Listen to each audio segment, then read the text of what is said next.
What's up? What's up? What's up? What's up? What's up? Hey, good morning. Good afternoon now. Good afternoon. Welcome to today's Midday Motivation. I am here by myself right now, but very soon, this chair right here will be filled with someone you know and love. I know, and I love her too. And she's gonna be here in a moment. So let me go ahead and share this up. Let's get you guys cracking. So once you come in the room, make sure you say hello. Make sure you say hello to us. Let us know you are here. If you're determined to have a productive Friday, go ahead and put a boom in the comment feed. If you're determined to have a productive Friday, put a boom. Sorry, in the comment feed. All right. If you're wondering, like, Pastor, Cliff, you're not where you usually are. Yesterday I was on location in the car because we were doing some things. Today I'm on location at the place where we do ministry. Yep. See, I told you somebody's gonna fill the seat in 1 second. In 3, 2, 1. Seatbelt. There it is. There it is. So she's coming in. She's here. We're here for today's midday motivation. It's really midday. It's noon. But yes, I was in the car yesterday when I did it. When I did the midday motivation, she was tutoring, directing, all of that yesterday, educating. Calm down. Oh, you talking about calm? Because what I said. She don't know what I said. What you say? I ain't saying nothing bad. You said something though. I ain't saying nothing bad. I promise you.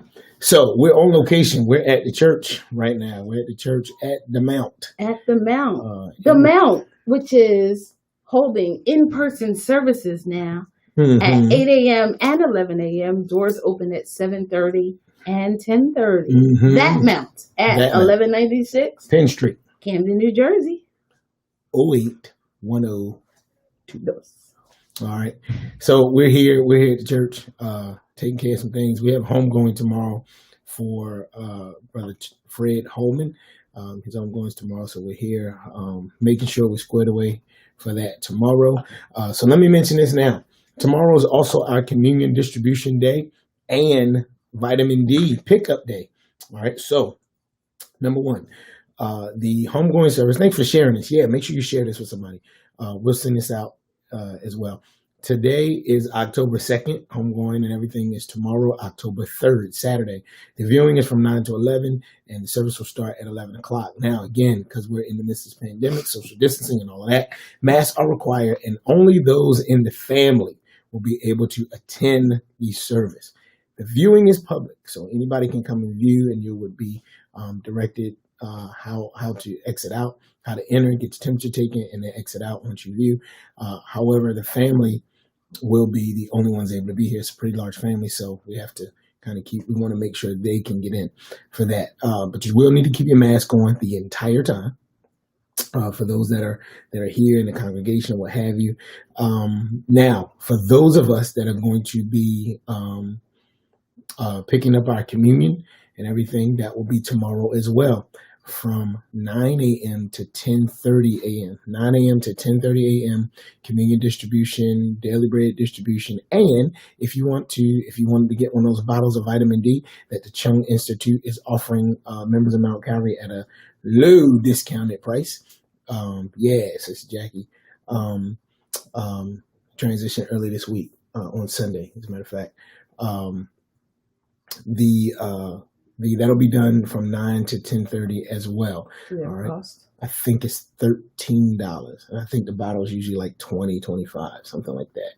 So for the Mount, it's a cheaper price. And we have no lighting here, so it looks different. No, it's bad. Did you share it to the church's page? Yes, I did. I shared it to the church's page. Yeah.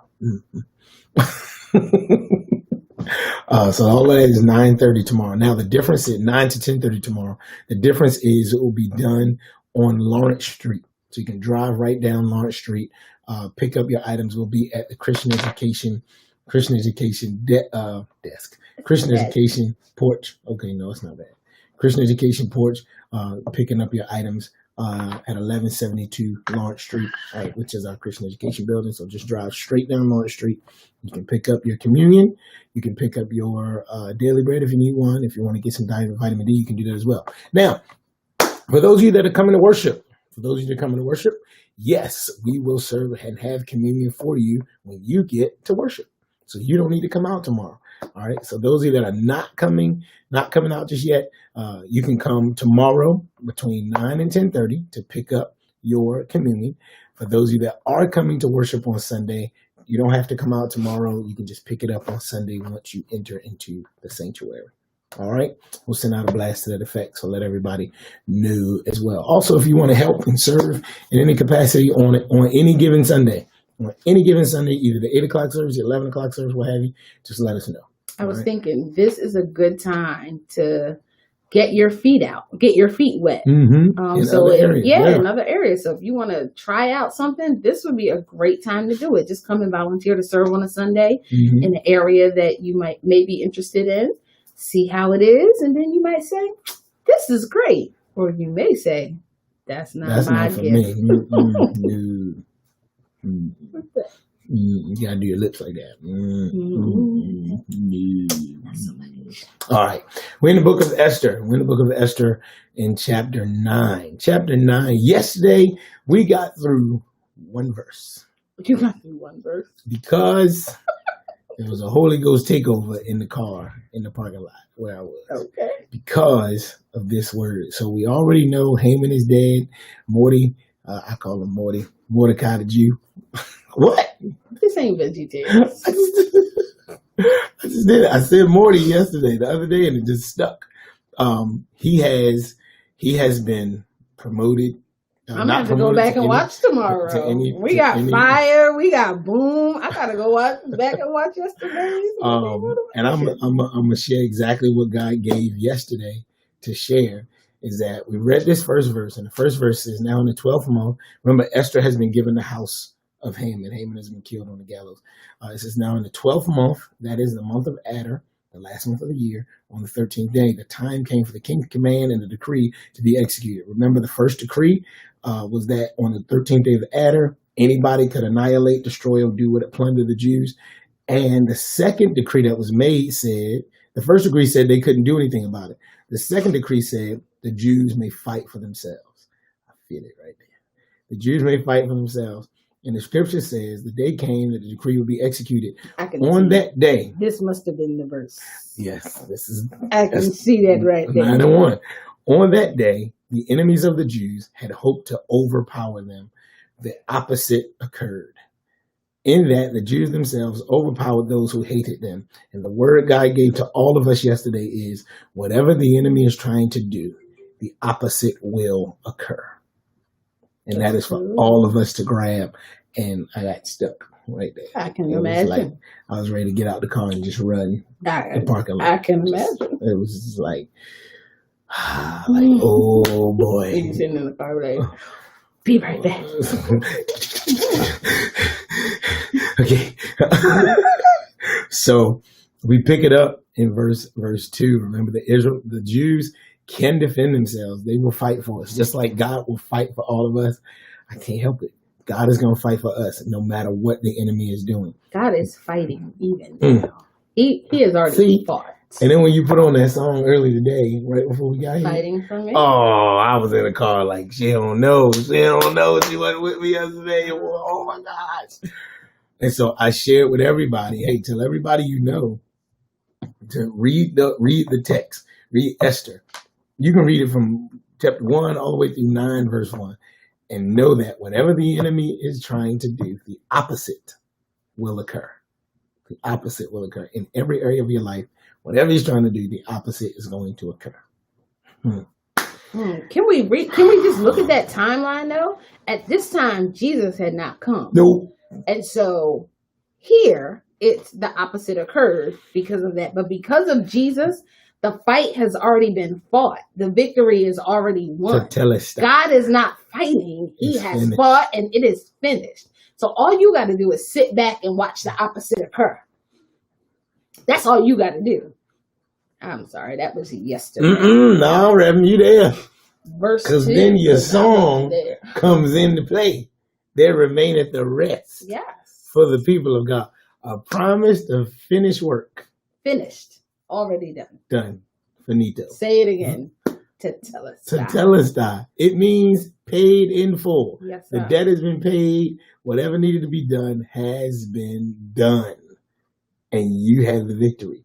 Regardless or irregardless, as Webster says now, regardless of what it looks like, regardless of what's happening, regardless of what's going on, you have the victory. That's my new hashtag. I am resting in victory. The opposite is going to occur from what the enemy is trying to do. Hear me, catch it, receive it, hold it, put it in your pocket, whatever you need to do. The opposite is going to go. Whatever the enemy is trying to do, the opposite will occur. It says the Jews themselves overpowered those who hated them. So, and remember, I don't know if you remember, at the end of chapter 8, there were some individuals who were not Jews that sided with the Jews. And so now these people are going to be blessed by association. Watch this.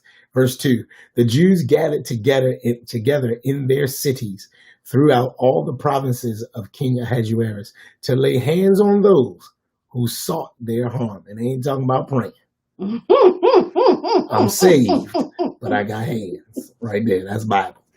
And no one could withstand them because fear of them fell upon all people.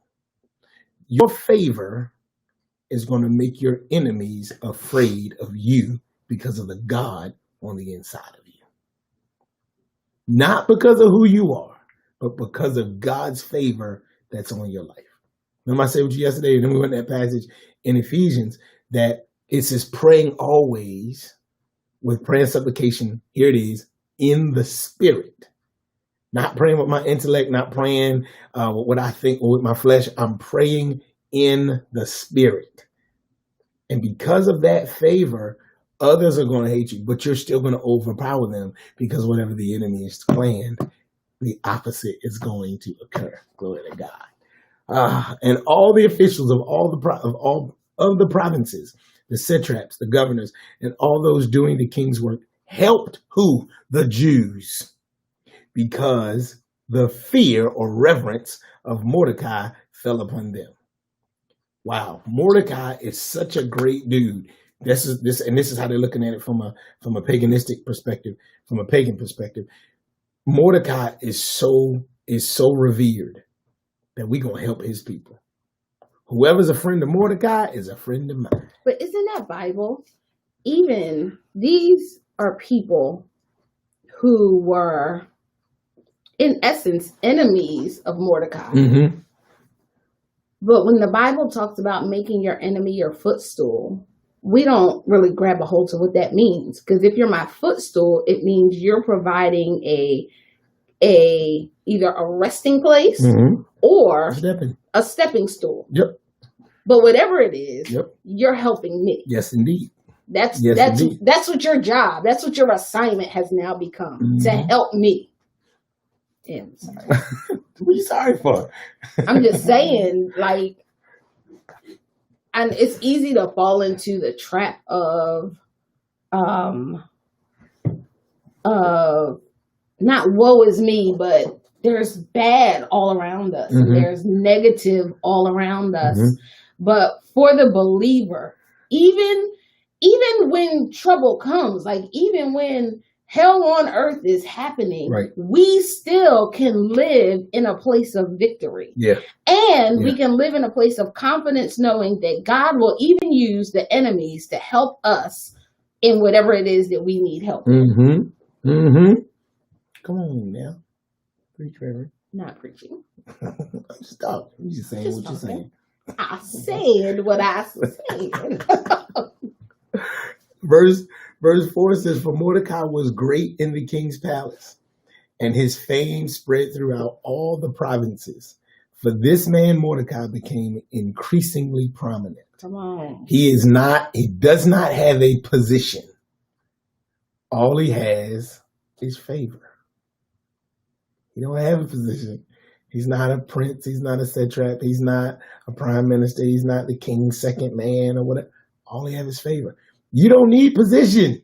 You just need favor. Favor. That's it. That's it. It says he's become increasingly prominent. So every day, if you will, the text suggests that every day he's growing in prominence. Every day. All right.